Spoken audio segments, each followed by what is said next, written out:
From the great halls of their house, there are assembled three who hope to one day be the world's greatest driving heroes. Created from the cosmic legends of the universe comes our team captain, the Vision, Bill Fisher. Their soon-to-be Wonder Woman, Vicki Fisher. Our Captain Marvel and head flight trainee, Jennifer Skripchuk. And our Batman, the master of tools, gadgets, and all things mechanical, our mild-mannered soon-to-be billionaire, Alan Danvers. Their mission, to fight injustice, share what is right and wrong, to get you out of your house and come out racing with them, and serve all mankind. They are the Garage Heroes in Training Team.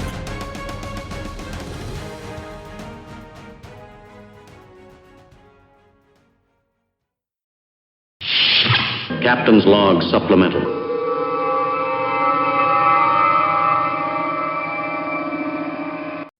Miss Vicki. Yes, sir. You know what? What? I've been thinking about this Sentinel system. Yeah. Tell me about the Sentinel system. So what I was thinking was we have the one car that's got the aim dash that's slowing us down. Because installing the aim dash is actually, it probably is easy, but it's quite hard the first time. And we haven't figured that out yet. The Sentinel system is really easy to set up. So what I was thinking was, why don't we put it in the Lemons car? And we'll worry about the aim data information separately. And we'll kind of break it down into a project.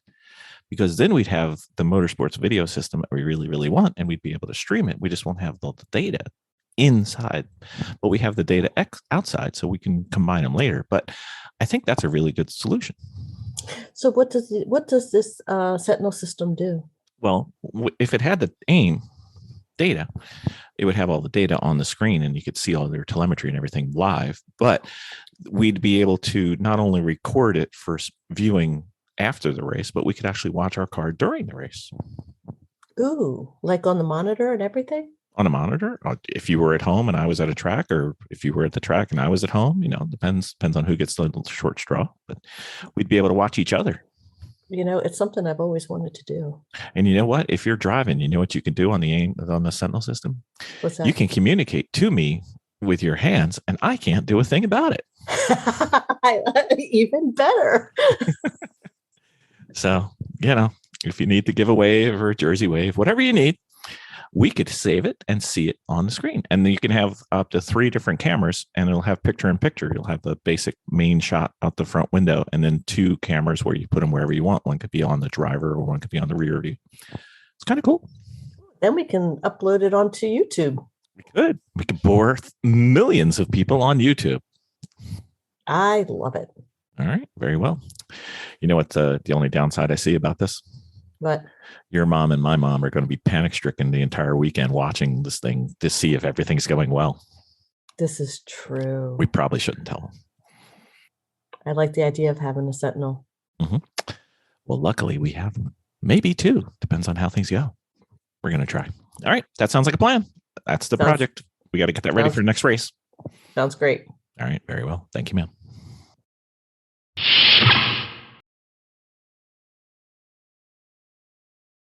Ben Dawson, we've got a listener question for you.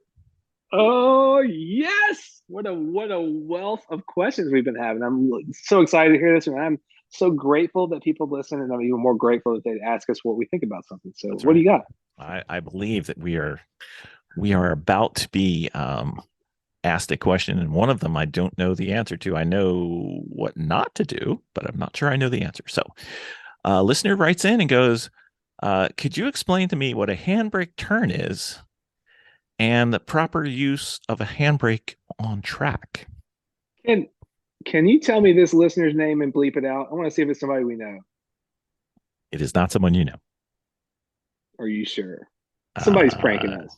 I'm thinking I think I know what a handbrake turn is, and I think I know what not to do with a handbrake on track, but I'm not sure if there's something that I should do with a handbrake on track. I know potentially one reason to use a handbrake on track, but I mean, it's kind of like if the snow falls at 3 inches an hour and the wind's coming out of the south and the sun is at the fourth quadrant, then you do this. But no. A handbrake turn is when you're using the handbrake to kind of make the rear wheels. I don't know if it's actually locking them up or just disrupting traffic. But the whole deal is you get the car bound up and you yank the handbrake, and that helps the rear end slide around. So it's a drifting technique.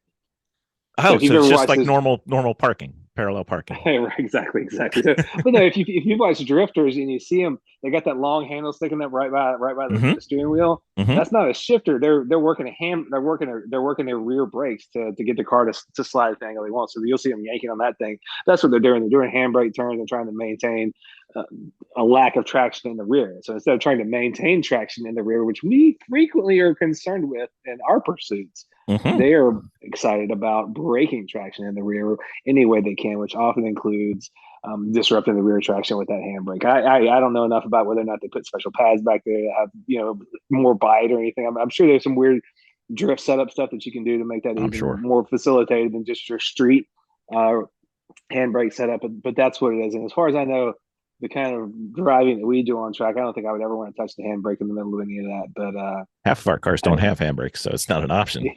Yeah, right. So a lot of race cars end up with the e-brake deleted. So I am not even sure. I hope this listener catches this one and doesn't try to do handbraking in a way that's disruptive on the track that puts them in the wall or something. Well, I can tell you one thing not to do with your handbrake when you're on track.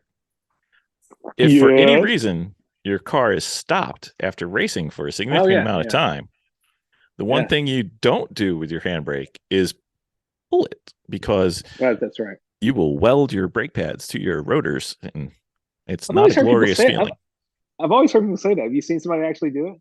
I have no specific knowledge of any individual who may look similar to me having done this ever. Oh, shit, you've done it, huh? Yeah. It's always been a track knowledge. Like, hey, don't do that because you weld thing. I'm like, does anybody actually do that? But I guess now we know.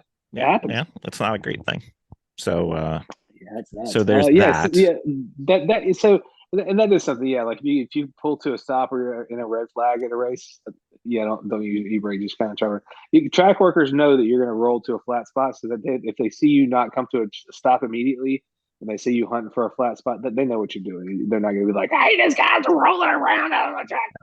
And if you're on a hill, they'll let you creep forward every now and then, or backwards, whatever.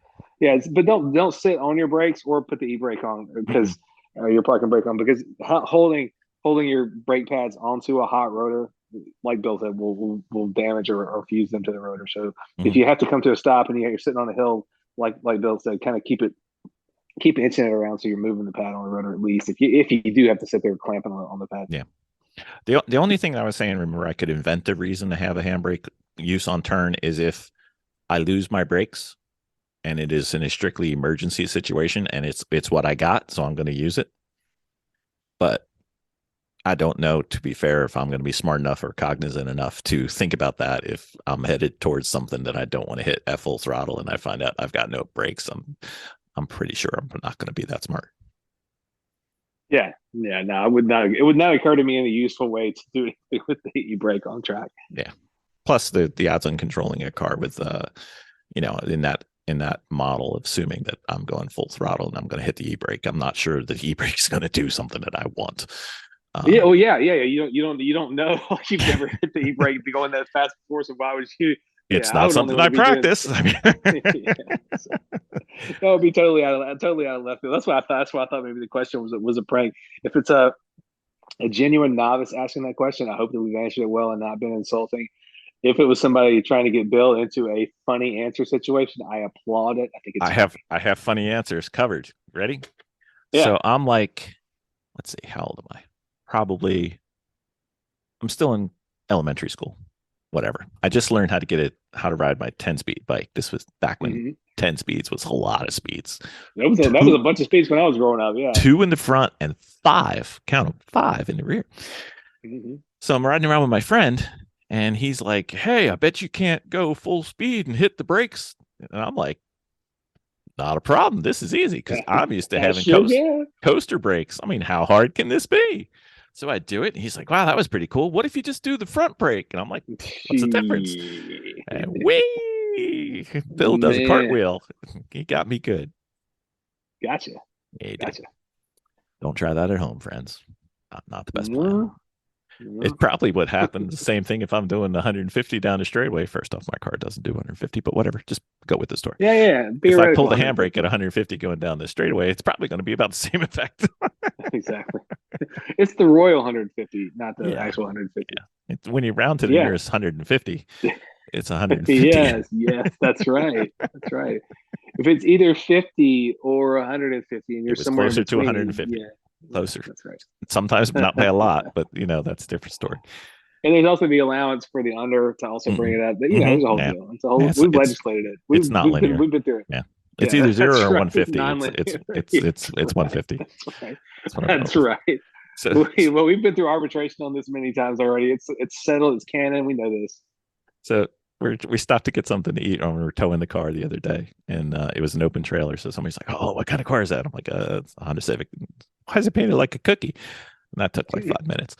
So I tell him that, and then this other guy comes out and he goes, "Oh, it's a race car." I'm like, "Yeah." He goes, "How fast is it?" I said, "Not fast enough," and especially with us driving. Everybody wants to know how fast it is. Yeah. Yeah, because they're expecting like some monster number, and I'm like sitting there going, "Dude, this car is not fast at all." But it's funny that people see your car and think it's fast. That's cool. I know. I know. We can show you lots of data that it's not. That's fine. We have proven data that this car is slow shit. Don't worry. That's right. Just go to YouTube, Garage Heroes in Training. You can see hours of us going slow. So very well. So handbrake turn, okay. Handbrake on the track, not a good plan. Yeah, handbrake turn on the street or whatever parking deck you're stunting in. Fantastic. Muy caliente. Don't touch me or my kids. Mm-hmm. Mm-hmm. Make sure it's safe, people. Yeah, have fun with whatever you're doing, but I wouldn't do it. I wouldn't do it down the front stretch. I don't like buying tires. Nah, not really. No. And but drifting is cool. Yeah, watch some drifting. It's hard too. Yeah, it looks like it takes a lot of skill. I think it's rad. I think it is too. I tried doing it. Not so good. Oh yeah. I tried. I think we might have to do that cafeteria tray thing. That might make it easier. Yeah, that sounds cool. Yeah. Very well. Thank you, Ben. Thank you, sir.